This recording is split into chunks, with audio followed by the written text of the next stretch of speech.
Hey everyone, welcome to another episode, Shifting the Torah Paradigm. We are going to cover chapter 7 in this series, and it is called uh, this Animal Sacrifice Magnified.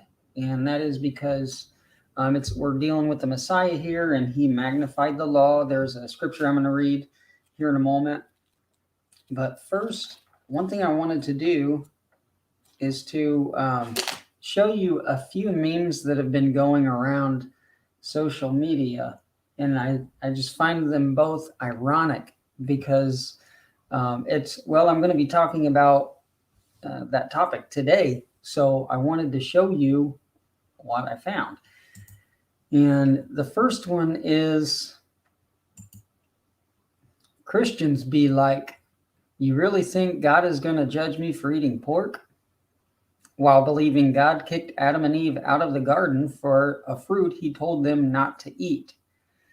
And I find that so ironic because it's like, well, I mean, you're kind of on the right track, but you're missing the whole point. It's just so ironic to see this one when, well, number one, we'll get to this.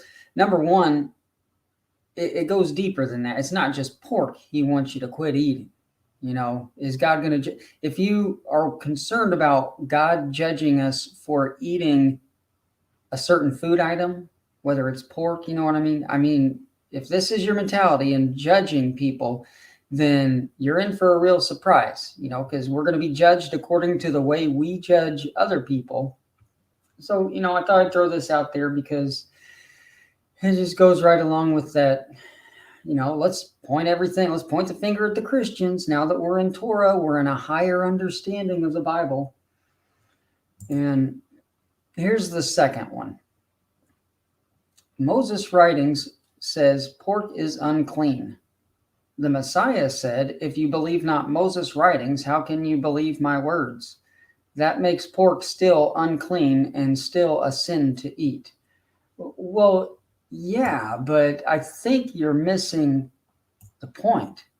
In fact, it doesn't even, what Jesus is talking about there has nothing to do when he's talking about Moses's writings. First of all, he's talking about the writings that have not been altered by the dishonest scribes, which we're slowly getting there. And second, the context, it has nothing to do, what he's talking about in that context has nothing to do with eating pork. So here's the passage, if you can see it, Animal Sacrifice Magnified. It's on the screen. That's chapter 7. The passage is Isaiah 42:21. The Lord is well pleased for his righteousness' sake. He will magnify the law and make it honorable. So there it is. And in Torah, pretty much everybody understands that this prophecy is about the Messiah who will come and magnify the law, and meaning that he will bring clarification to it. It's reaffirming that each statement that he makes when you read the Gospels really points to what the law actually meant, or whether it was a fabrication of man, or whether Moses actually did write something. And then he talks about what Moses allowed versus what Yahweh intended at creation. So we'll go over a few of those different things in examples of Jesus's interaction with the religious leaders. I mean, he shocked the world by delivering a message that was the opposite of their religion.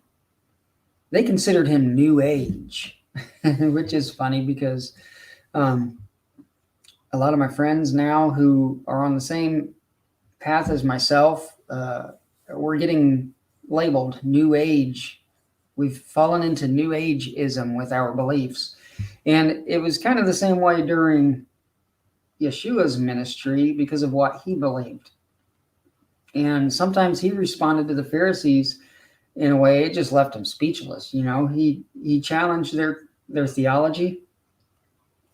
And sometimes so much that it was to the point of rage, and they were ready to kill him. But he showed the religious leaders the error of their theology. And if we can understand that he came to sort out truth from error, then we should expect at least some clarification about the topic at hand. We can see how he magnified the law. And as you'll find that when we go over this chapter, he was defining the law in some instances. He was not just trusting that, oh, the law of Moses is an exact, it's the same as Yahweh's eternal law. They're the same. We should use these terms synonymously.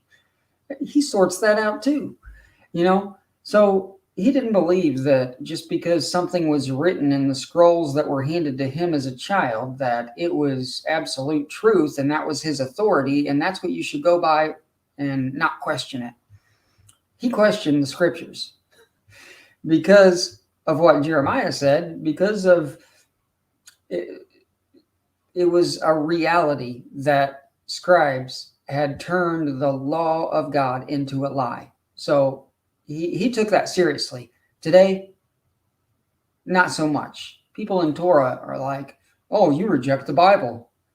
No, I take Jeremiah's word seriously, and I feel like we have to sort through a lot of things that are written by the scribes. What do you mean? You don't trust that the books of Moses were written by Moses? No, I don't. And for good reason. I think Moses had some good writings, and they have been altered throughout time. But by the time we get the scrolls, by the time we get the historical record of this, Moses was long gone, and he had prophesied that the scribes were going to become even more, they were more wicked than they were when he was with them, and that he was giving them his writings as a testament against them. And I feel like just that alone, someone giving me a document testifying against my wicked behavior, if someone gave you a document that was a testament against your wicked behavior, what would you do with it? And they told you to deliver it with the Ark of the Covenant to future generations. What would you do with that document? It'd be like you committing a murder, someone showing you that they captured you on videotape, and then them giving you the video and telling you to go take it to the judge. It's just, and knowing that that is in Deuteronomy, that's in the Bible, people still, oh no, the Levites were a righteous people. They were anointed by God to do the holy work. And it's just, we're going to find that picture that we've had our entire lives is just, it really is ridiculous to believe. Hopefully you guys are following along. I had someone, I won't say argue with me, but someone that had told me a few months back, oh yeah, I'm open to learn about this. I may not agree, but I'm open to learn about it. And then the other day, he's told me that he made a comment, and I, if you're watching, I'm not making fun of you, bro. It just, after so many months of seeing maybe my videos and maybe seeing some of my posts, but he made the comment, wait a minute, even the deer? And I was like, yes, even the deer. We should have compassion towards the deer too. And he said, but deer are, they're something about how they're nuisances to farmers and the crops, and they're you need to get rid of them because of what they do to crops or something. I'm like, and I felt like, wait a minute, I feel like now you've just missed the entire purpose or the point of everything that I've been saying for the past year. It's so it's not just be compassionate towards certain animals and then kill the ones that we don't like, or the ones that, you know what I mean? It's, yeah, this includes all animals, everything that God intended for us to be good stewards over. Okay. So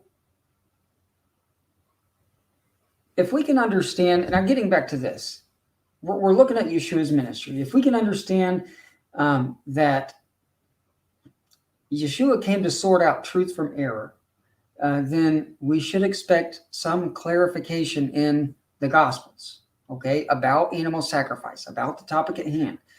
And if animal sacrifice was indeed intended to continue, then we should be able to find descriptive language in the Gospels that endorse this practice. I'm not talking about that one instance where Jesus healed the guy and said, okay, go offer what Moses prescribed. Because that is the one passage that people use to say Jesus did animal sacrifice. Are you kidding me? That one, it's not even about that. It's about him healing someone and that man going to spread the news of his healing. And it's so silly to think that people are using that one instance, which we'll get to. And, I'll get to everything because there is a dispute for everything. But people use that one instance to say that, oh, yeah, Jesus sacrificed. It's in the New Testament. It's kind of like pastors today who use that one instance where Jesus said, well, even the Pharisees pay tithes. And they will use that one instance where Jesus said that. And they will say, see, tithes are in the New Testament. Pay your tithes. Give me 10% of your money. It's just silly. It's silly that people do that. They'll find the most offhand mention of something and use that as the basis of an entire belief system. If that's not taking something out of context, I don't know what is. But the reason is because people don't know what to do when they're asked about animal sacrifice in the New Testament. So they go to the one place where it doesn't even mention it. It's just an offhand, oh, yeah, go offer what Moses prescribed.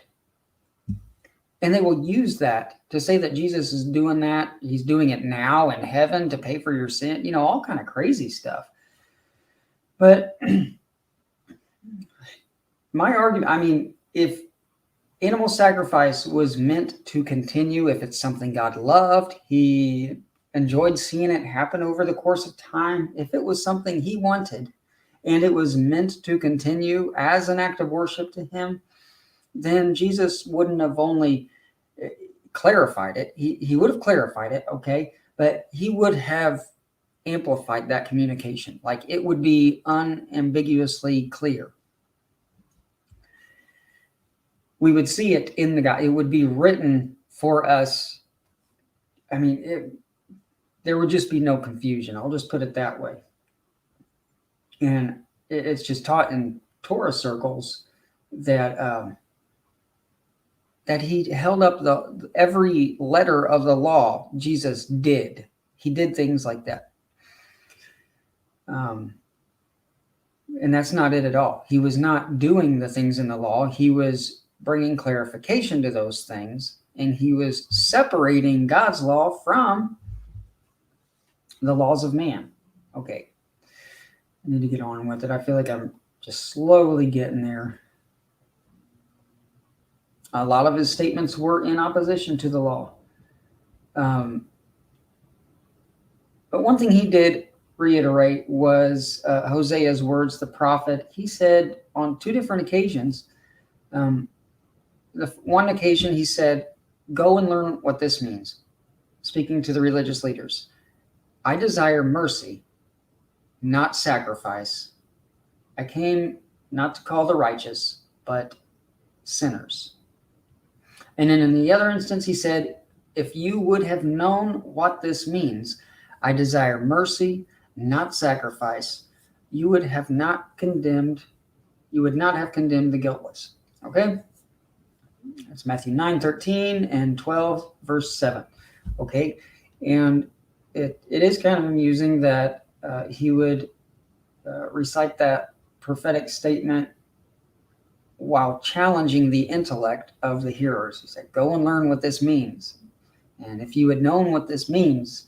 So it's kind of funny because those prophets or those Pharisees and Sadducees, the religious leaders, They would have known that clause of text, but by telling them to go and learn what it means, that would have been pretty offensive. It's like today, if you try to tell a pastor something, or anyone in Hebrew roots, if you try to tell them what something means, they would look at you like, are you kidding? I am the authority on this. I have been in Torah for 20 years. I'm a pastor. You're telling me what something means? Oh, I've tried to tell pastors what something means. Doesn't go over well.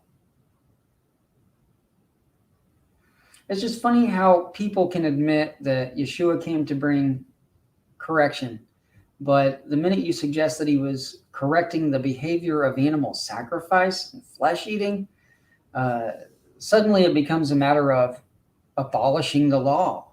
And they're really quick to quote Matthew 5:17, "Do not think that I have come to abolish the law or the prophets. I have not come to abolish them, but to fulfill them." And they'll accuse you of being a dispensationalist. And so, I get it. I've heard all those arguments.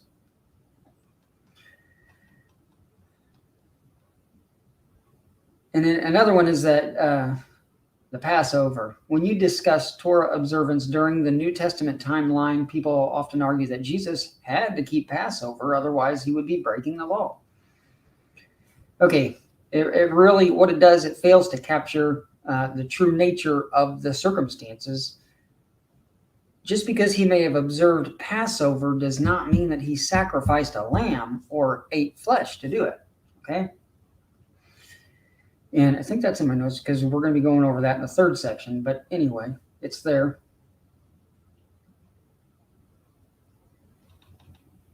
Okay. I'm going to read one passage from the Gospel of the Holy 12, and then we'll really get into it, okay? He shall save the people from their sins, whosoever shall repent and obey his law. Therefore ye shall eat no flesh, nor drink strong wine, for the child shall be consecrated unto God from its mother's womb, and neither flesh nor strong drink shall he take, nor razor touch his head. Ye shall eat no flesh, nor drink strong drink. I think that's good. Gospel of the Holy 12, 2, verse 7. Okay? Instructions to Joseph and Mary. Okay. That will come in handy when we talk about what he did for Passover. Because there's another passage that says he was doing what he was raised to believe. Now, not in those words, but it was saying that what he did was his custom as he was brought up, or it's worded something like that. Let's go real quick to Deuteronomy 18. For those of you who might know this, verse 18, it's Yahweh revealing himself to Moses, telling him, or revealing the future prophet, Yeshua. It says in verse 18, I will raise them up a prophet from among their brethren, like unto thee, and I will put my words in his mouth, and he shall speak unto them all that I shall command him. And it's common to hear people say that we have to refer to Moses to understand what Yeshua and the apostles taught. I think it's only half true.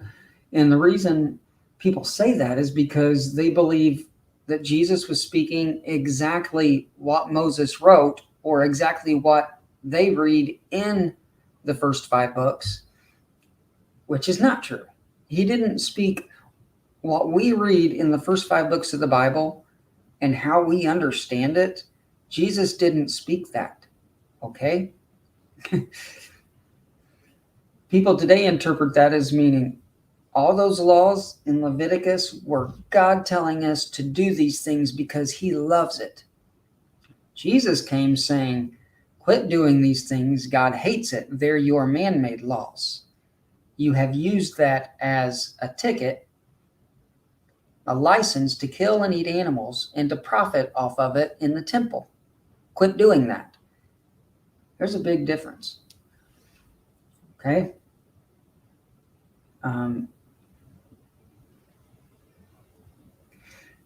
And here's another one.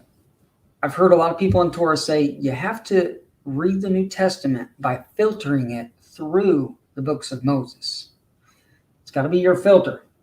Well, I mean, you can do that, but if you have a completely distorted idea of what those books are teaching, then it's going to screw you up even more. And that's what's happened in Torah. That's why people are doing it to Genesis. Well, let's read Genesis 1 and filter it through Leviticus so that we can understand Genesis 1:29. It's backwards, guys. It's not the way you're supposed to do things.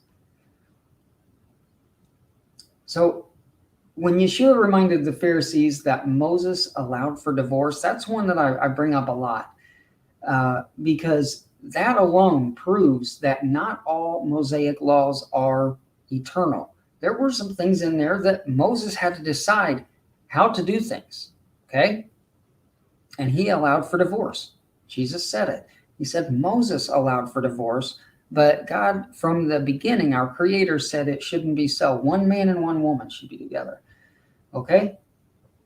And that one example proves that not all Mosaic laws are the same as God's eternal law. So Jesus taught something different than Mosaic law, and Torah people today are unwilling to admit that. And he pointed back to Genesis to do it, which I find reaffirming. Yeshua, he submitted to the original design, and it further strengthens our position. What does it do for animal sacrifice? This is where people get tripped up. Okay. Have you guys ever heard of the Deuteronomy 13 indicator, or people call it the litmus test for validating the role of a prophet? And that's what people use to say that, Yeshua, the things he taught had to match what we understand of the law, Mosaic law. He had to teach the exact same things. And Deuteronomy 13, if you're not familiar with it, it basically states that any prophet who leads people away from Yahweh to worship other gods must be put to death. And a lot of Torah people, they refer to this chapter when they contend against Christians about keeping the law of Moses. And the idea is that Jesus would never preach anything different than what was written in the law.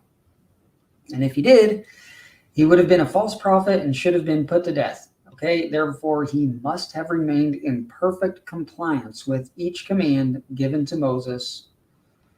So that's in Deuteronomy 13. You can read the context. It's a long context, but, and to some degree, the Deuteronomy 13 indicator is relevant, but not like Torah advocates, not how they commonly use it. And I find it ironic because Yeshua really was accused of teaching contrary to the law of Moses, okay, and breaking certain commands, okay? And subsequently, he was put to death for it. So, it doesn't mean that he was a false prophet. It only verifies that the religious leaders during his time misunderstood the law in the same way that modern Torah people do. And at the same time, it doesn't mean that he submitted to Mosaic letter or scribal law. I call it scribal law a lot, and you'll understand why the further we get into validating these scriptures or scrutinizing these. I'm not going to validate anything. You can't validate the Bible. You really can't. And that's something that people are afraid to admit, that there's no way to validate the Bible. There really isn't. People use the Bible as that nominal gauge for looking at other texts. What they're doing is only trusting one side of the story that was given to them by political elitists who had a political and religious agenda. And people don't want to admit that the most popular version of the Bible, the canon, the 66-book canon that we have, was made possible by religious, political elitists, okay, who had power, who held the scriptures, and they'll even admit, yeah, they burned a lot of the manuscripts, a lot of the original stuff. But then when it comes down to it, well, that's all that we trust is what they gave to us. And they will use that one side of the story, and then anything else that surfaces in time, such as the Gospel of the Holy 12, the Essene Gospel, things like that, the Gospel of the Hebrews, which I've been wanting to look more into, I'll say, oh no, it doesn't match the New Testament Gospels, so we throw it out, disregard it. It goes against what we find in here, and this is the only thing that we will believe. And then they'll go into some big ordeal about how, the Catholic Church, yeah, that's the mother harlot, but then at the same time, the book that they provided is the only thing they will believe. Not question it, just trust that it's their authority. You see how that is a little sketchy? Sorry. Chasing rabbits today. No, Jesus did not submit to the letter of Mosaic law or scribal law. And quite frankly, Deuteronomy 13 doesn't mention whether false prophets taught the law itself. It only states that if a prophet leads someone away from Yahweh to serve other gods, he'll be put to death. And then towards the end of the chapter, it concludes with the promise of mercy for those who keep the commands of Yahweh. Okay. All right. I'm willing to admit in Deuteronomy 13, there is at least some correlation. If a false prophet is leading people to false gods, obviously it goes against the commands of God. Okay. I get it. I understand.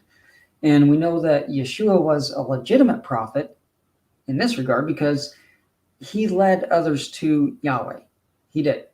At the same time, he did not submit to every letter or command that was in the law of Moses, since he was anti-sacrifice and a vegetarian. So if there were laws that allowed people to do this, he didn't do those laws because those laws didn't apply to him. Okay? It was a system for people who couldn't give up that carnal behavior. So to him, he didn't have to worry about that. People only assume he did. And here we go. This is good. It's just something that it came to me one day, and so I put it in chapter 7.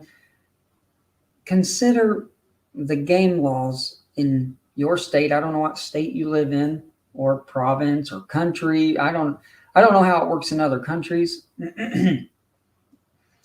But if you're a hunter, then you must abide by certain stipulations, okay? There are restrictions for hunting. And if you don't comply with those laws, then you will be fined.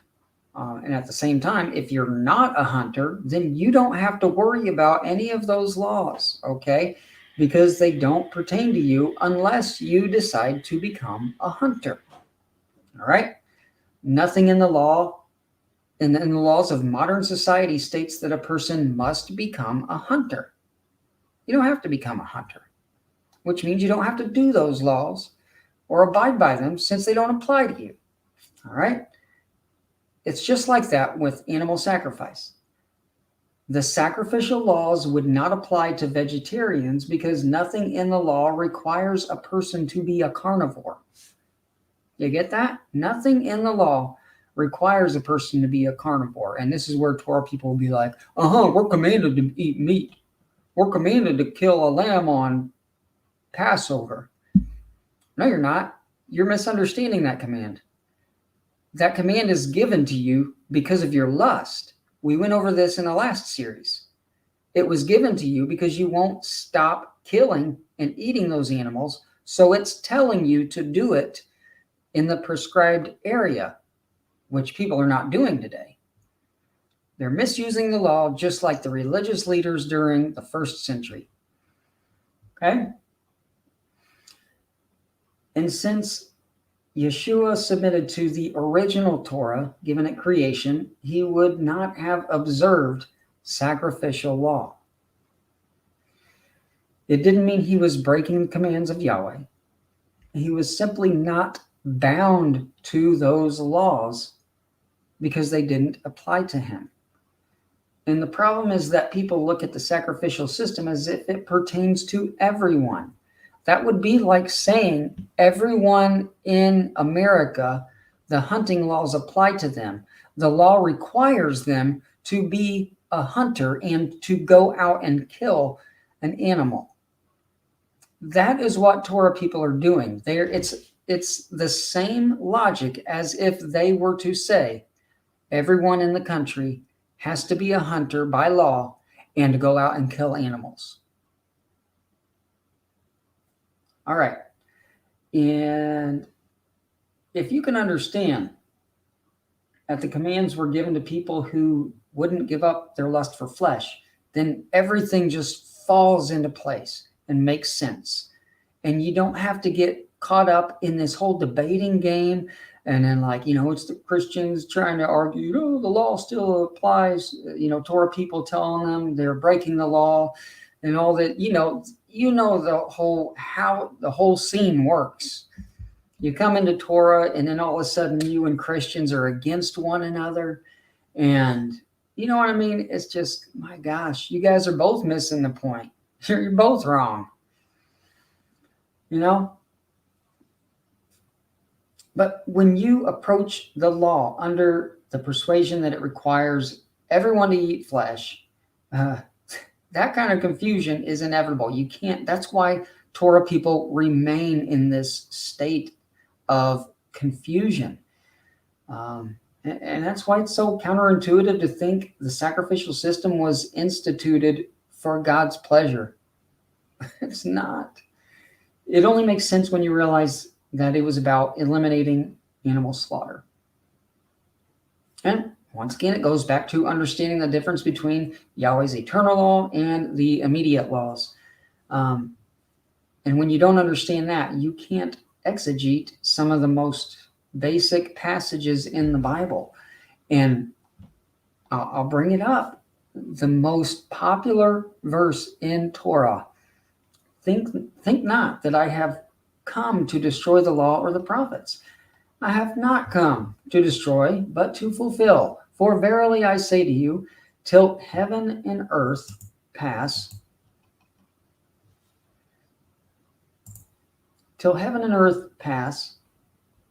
one jot or tittle shall in no wise pass from the law, till it be fulfilled. Whosoever therefore shall break one of the least of commandments, and shall teach men so, he shall be called least in the kingdom of heaven. But whoso shall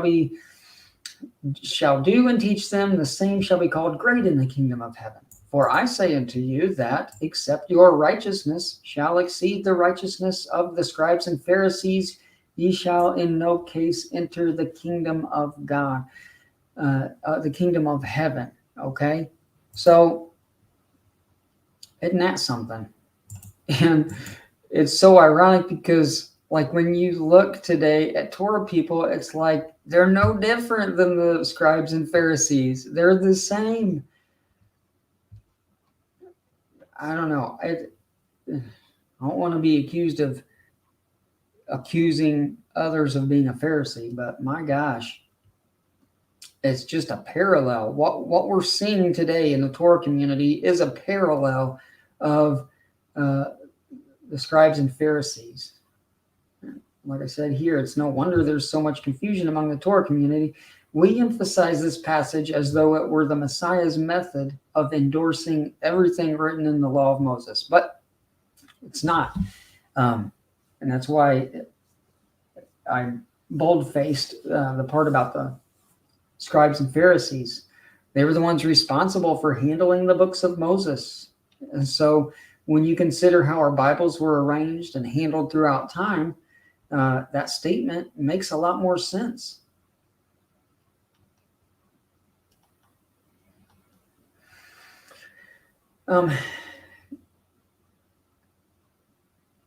Looking back at that passage, a lot of people read right over this, but there is a dichotomy between the law, the eternal law versus the man-made laws. Okay, the law, here it's worded the law and the prophets. And if you don't understand the difference between man-made laws versus what God wanted, then you won't see this. You'll just continue to look at it through the lens of Torah or Hebrew roots. I'll say Hebrew roots, not Torah. I like the word Torah. I think it's a good way. The instructions of okay. I like the word Torah. So when I use the Torah in reference to the Torah community, that might have a negative application, but I do love the word Torah. That's why I try to call it Hebrew roots, because that's where more of the tradition comes out through that movement. Okay. There would be no need to destroy the law if we understood how to fulfill it, or if we understood the difference between the eternal Torah versus the man-made Torah. Okay? By submitting to the original Torah, it would fulfill God's purpose for the laws given to the Israelites. If Israel would have allowed the system to work the way it was meant to wean them off of that killing, it would have led them in the same direction as Yeshua. And you'll find many statements within the books of the prophets that expose sacrificial law because it had become a license to kill and eat. And if we can understand, if you see that theme in the message of the prophets, then I would say the Messiah possessed even more insight about that corruption during his day. He was a prophet. He went by the words of the prophets. And that's kind of what this is about, the prophets. He fulfilled the law by revealing what it was designed to do: eliminate flesh eating and killing and the temple business. That was his purpose, to show you the difference between the natural laws, the eternal principles of God, versus the man-made laws, the carnal laws. And people, they'll argue that the text of Matthew continues to affirm that whoever teaches against any of the commands, they'll be called least in the kingdom of heaven. And that to them, it proves that the law should be kept the way they understand it. But it's nothing more than scribal law, man-made law. But if a person is keeping the command against killing to its fullest potential, then he's already kept the other laws that were given later. You see how that works? If we have thou shalt not kill, and if a person is doing his best to keep that law to where his lifestyle doesn't endorse or promote the killing of anything, he's a vegan, his lifestyle makes sure that he does not kill anything. He just does not kill. Then he's already kept those other laws and what they were meant to do that are in the sacrificial system. He didn't have to do those laws. He didn't have to go sacrifice a lamb in the temple to keep that law, because he understands the intent of thou shalt not kill, which is above that and is the reason that law was given, to bring you to thou shalt not kill. And it's like people see, they can't get this. They can't understand this, that, the laws had a purpose. It's not just some psychopath God with this crazy lust for flesh for killing his creation. No, there is a logical answer, one that makes sense. If you just don't kill animals, everything aligns. And if you can't come to that revelation, then you're going to be lost in this whole confused state debating Christians for the rest of your life. Okay, but if you've truly repented from killing, then you don't need to go through the motions of a sacrificial ceremony, because you've already overcome that ritual. The system was instituted to reduce and eliminate the killing. So by not participating in the sacrifice, you have fulfilled that law. And that's how Jesus fulfilled sacrificial law, is he didn't participate in it because he held to thou shalt not kill, which took care of a lot of laws that were unnecessary, that didn't apply to him. Okay? He demonstrated what those laws were meant to accomplish by not killing in the first place, not participating in the temple business.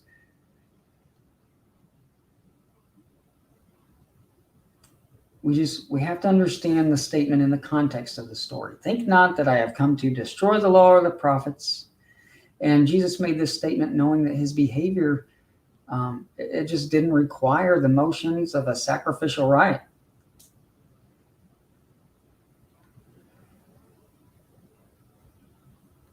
Okay, Gospel of the Holy 12, 33 verse 3 says, the priests indeed receive such offerings in reconciliation of the worshippers for the trespasses against the law of Moses. But for sins against the law of God, there can be no remission except by repentance and amendment. And so that's big, because this gospel is differentiating against the law between the law of Moses and the law of God. And it's just saying, if you want to obey the law of God, just repent. Just stop doing the things you were doing before. And, in those instances where Yeshua suggested that the religious leaders didn't know what it meant to desire mercy over sacrifice, it challenged their overall perception of the law. And if mankind would only submit to the law of God, there would be no need for the sacrificial system within the law of Moses. The prophets knew this, Yeshua knew this, and many people today are coming to this understanding. I'm seeing more and more people. They're like, yeah, we get it. It's just the way it is. It's just the way it is. I mean, and it's one of those topics where once you see it, it's like you do have the greater insight. And when you have a greater insight, you know it's true. And I mean, I know what it's like to have a false sense of insight. Most of my beliefs I had to come out of to embrace a deeper insight. And it's like, once you embrace a deeper insight of something that is true, it's like, you know it.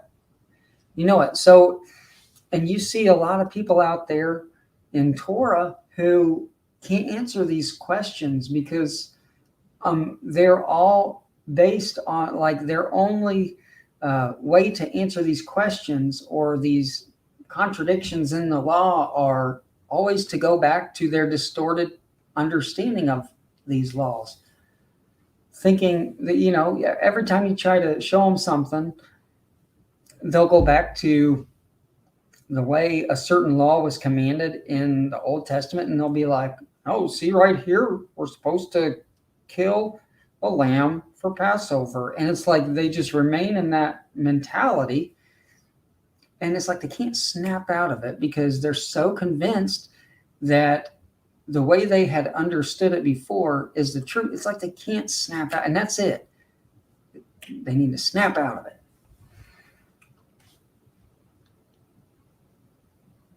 They need to have an aha moment.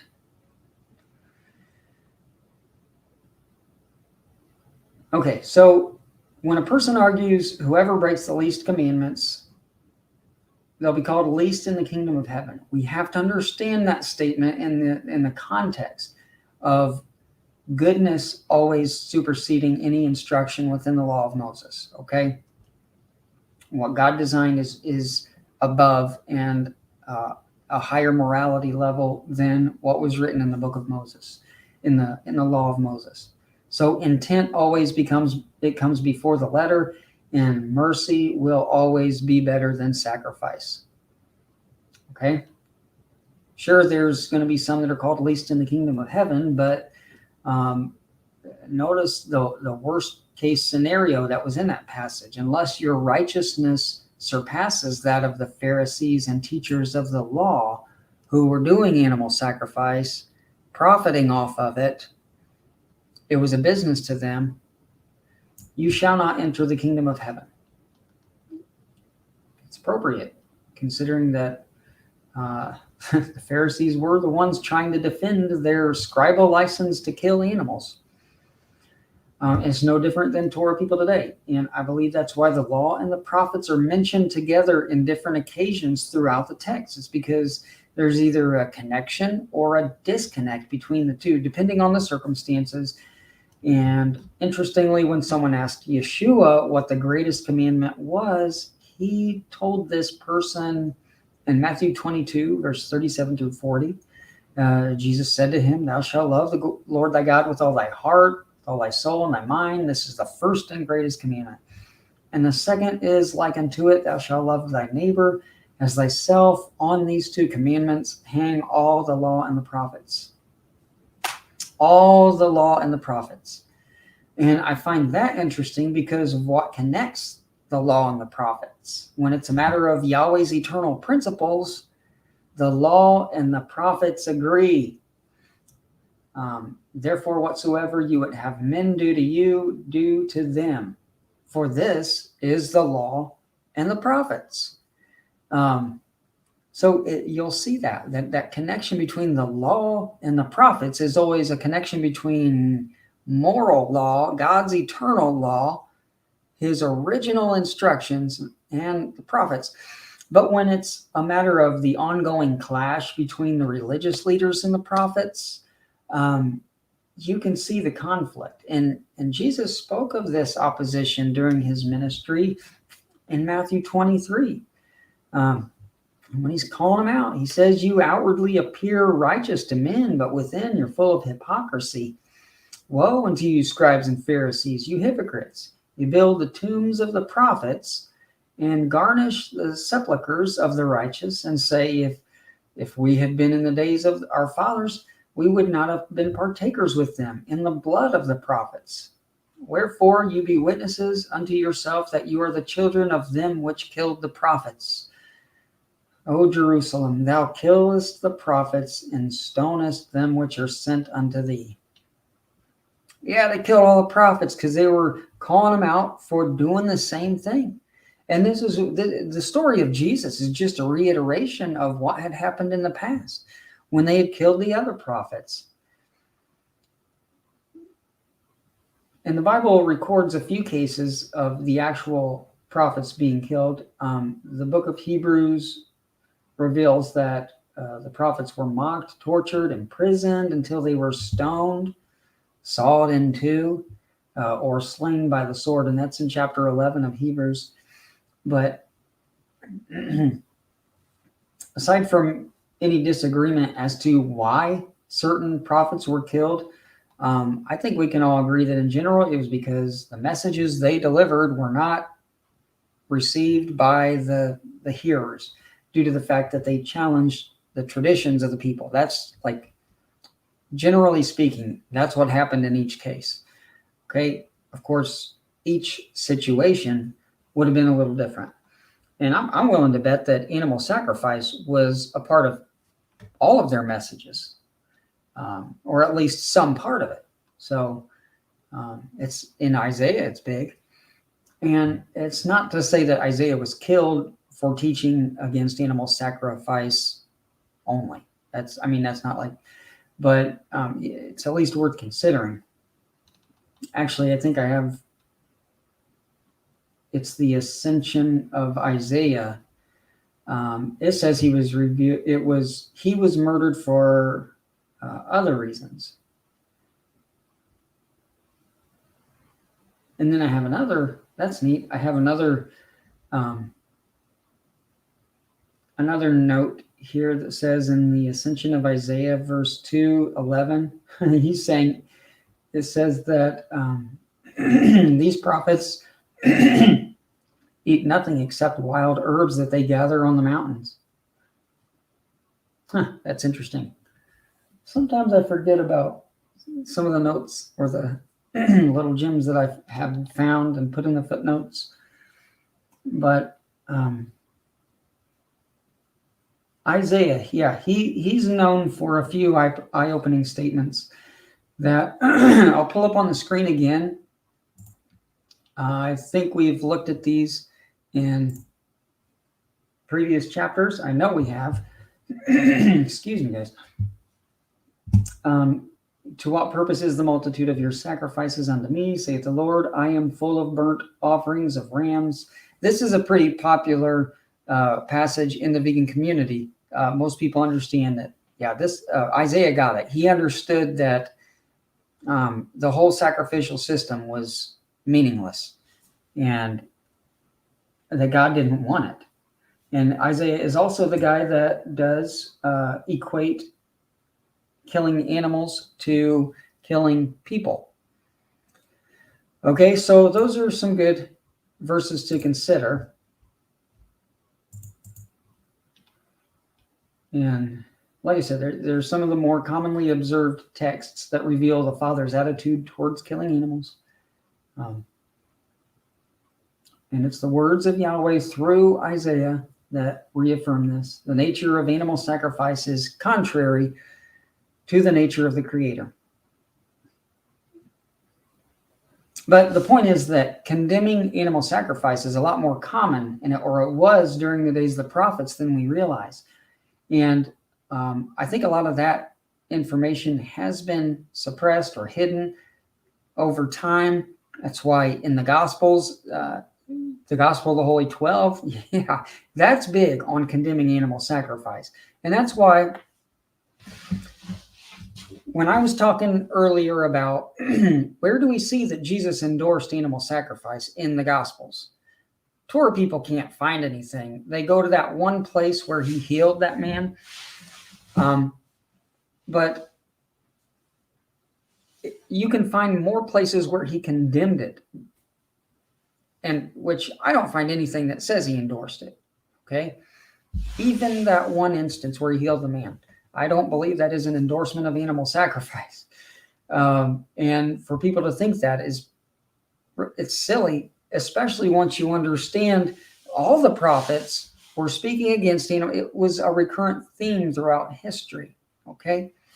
And that's why the Gospel of the Holy 12 is so valuable, because it shows his ministry, exposing animal sacrifice. Okay. But yeah, it was a lot more common during the days of the prophets than we realize. And it did lead to a lot of the controversy between political parties and the messengers themselves. Okay. Yeshua proclaimed that prophets are without honor in their homes. And there was a reason for that. Aside from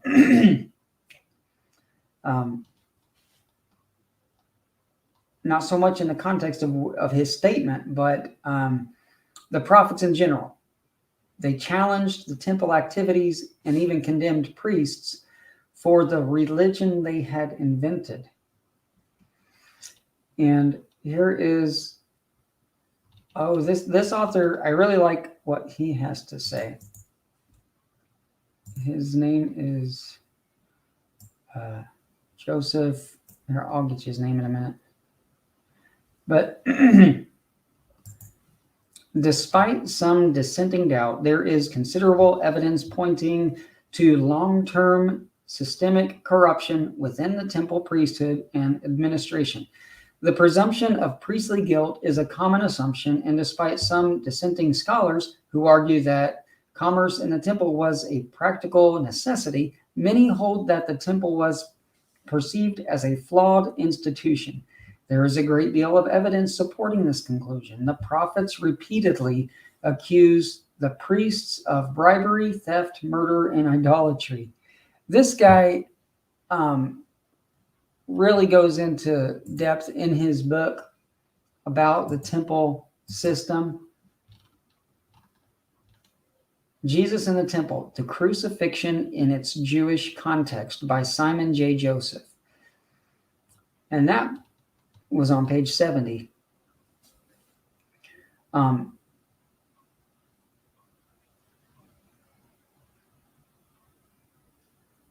trying to see where to pick up.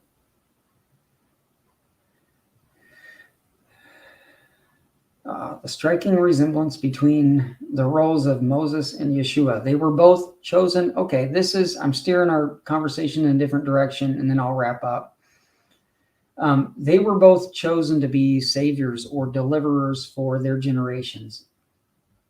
Israel's deliverance was a part of a two-phase plan, Moshe being the deliverer for phase 1, Yeshua being the savior for phase 2. Okay, I might have briefly mentioned this when we were talking about the Passover paradigm, that whole series. In Recognitions 136, maybe I'll bring this up so you can see what Clement has to say about it. Moses, that faithful and wise steward, perceived that the vice of sacrificing to idols had been deeply ingrained into the people from their association with the Egyptians, and that the root of this evil could not be extracted from them. He allowed them indeed to sacrifice, but permitted it to be done by God, that by means he might cut off one half of the deeply ingrained evil, leaving the other half to be corrected by another, Yeshua, at a future time. Okay, so this twofold salvation, this two-phase plan, however you want to put it, a lot of people recognize that too. So I think I have heard some people talk about this like in modern times, and they understand it that way too. God used Moses to pull them out of Egypt and to put boundaries on their behavior. But later in time, Yeshua was used to eliminate it. So, and it makes so much sense when you look at it that way. His primary goal was to do just that, reveal himself to them when he pulled them out of Egypt. They didn't know who he was, remember? So his number one requirement for them was to acknowledge him. The Israelites, they needed to acknowledge Yahweh as the only true God and worship him alone. Okay? Exodus 20, verse 2 through 5. I am the Lord thy God. I have brought thee out of the land of Egypt. You know the story. Deuteronomy 6, 4 and 5. Hear, O Israel, the Lord our God is one Lord. You know that one.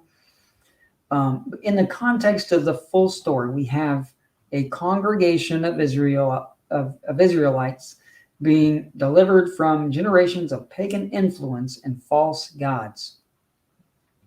They were introduced to Yahweh and commanded to worship him alone. They were not expected to completely repent from animal sacrifice and eating flesh at this time, but they were ready to know their God or be introduced to him. And this is why Yahweh, this was his way of initiating phase 1 of deliverance through Moses while allowing them to continue sacrifice under strict surveillance. For the next 12 to 1300 years, the Israelites would be given multiple chances to prove themselves as good stewards through the terms of covenant in hopes that the system would wean them off their carnal practices or carnal appetites. But in several events, you guys know the story, they proved the opposite. The prophets were sent to rebuke their behavior.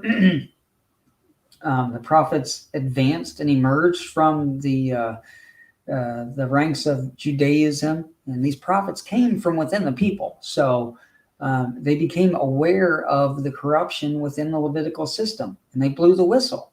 And it's neat to see that even in the group of wicked people, this congregation of wicked people throughout time, there were good men who did rise above it. They did come to these realizations, and they blew the whistle. They called them out on everything.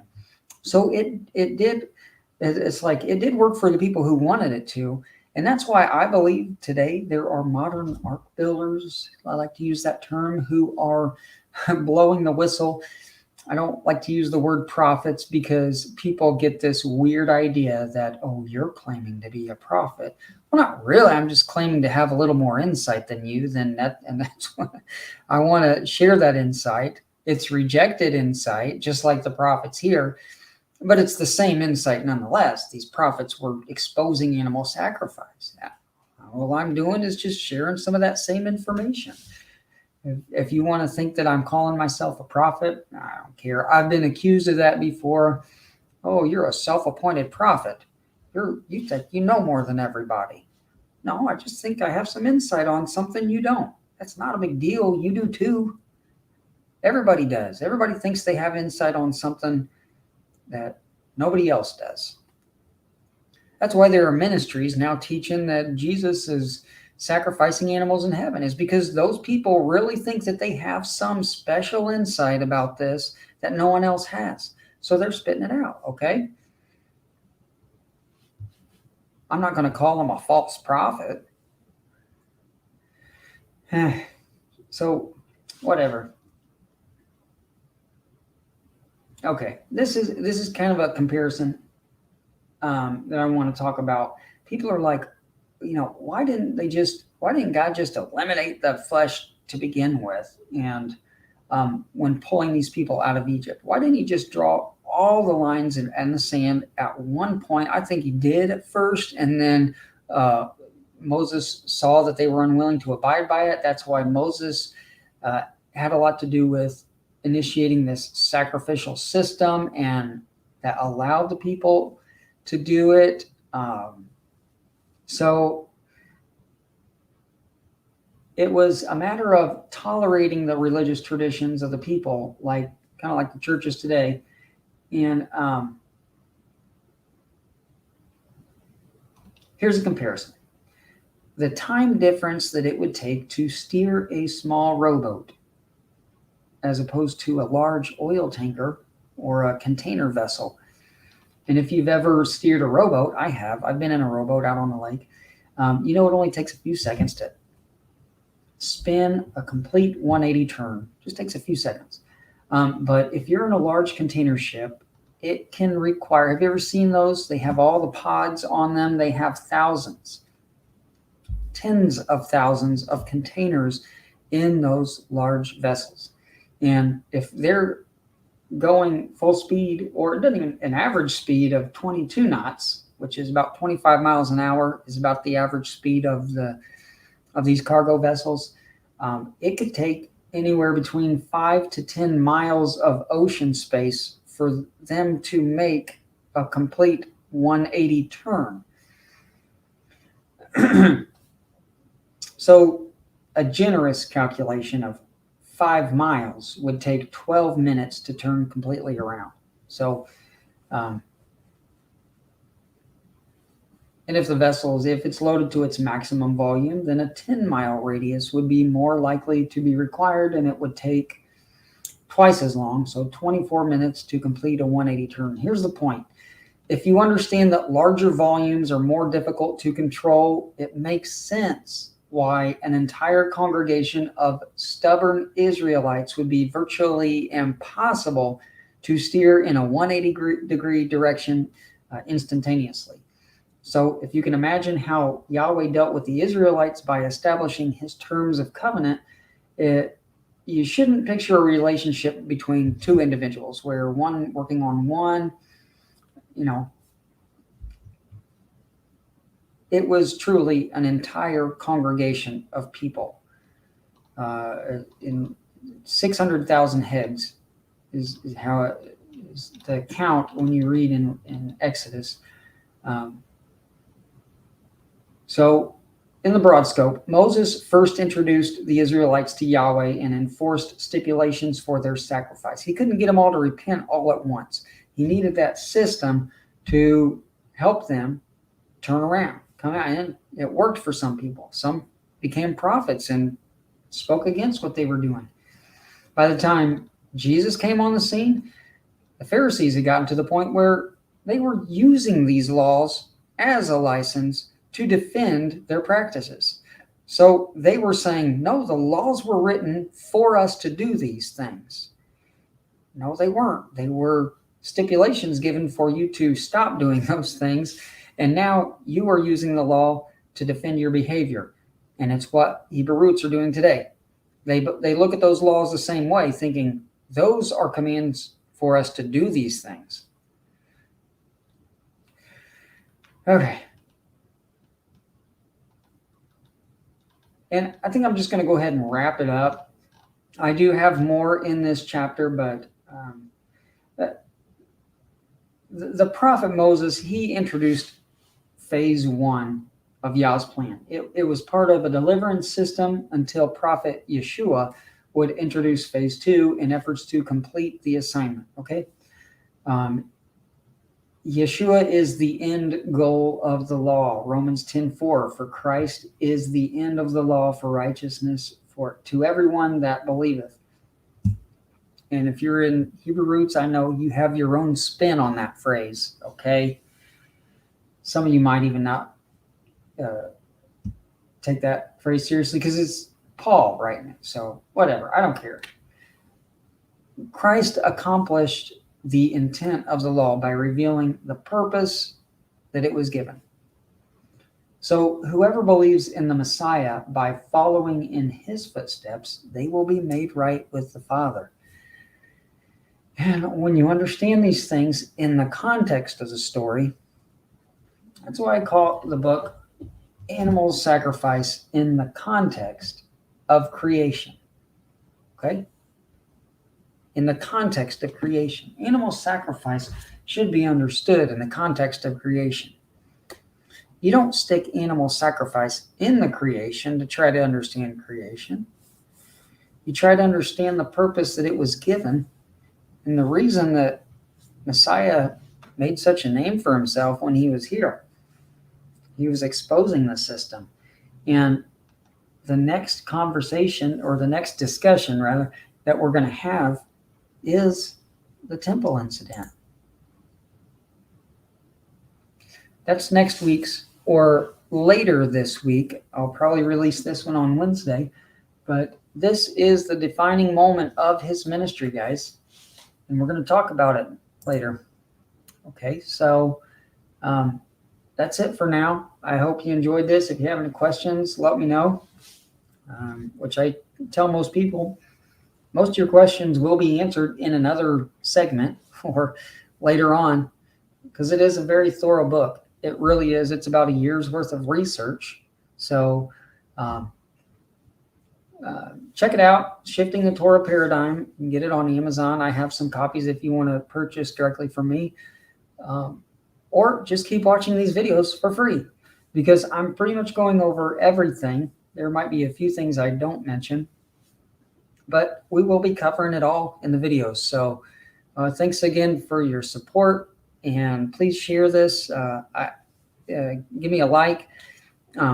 Get some activity on the video, whether it's a comment or a like, because the more you do that, it does help the visibility. It does help people see these videos as I understand it. So thanks again, and I'll talk to you next time.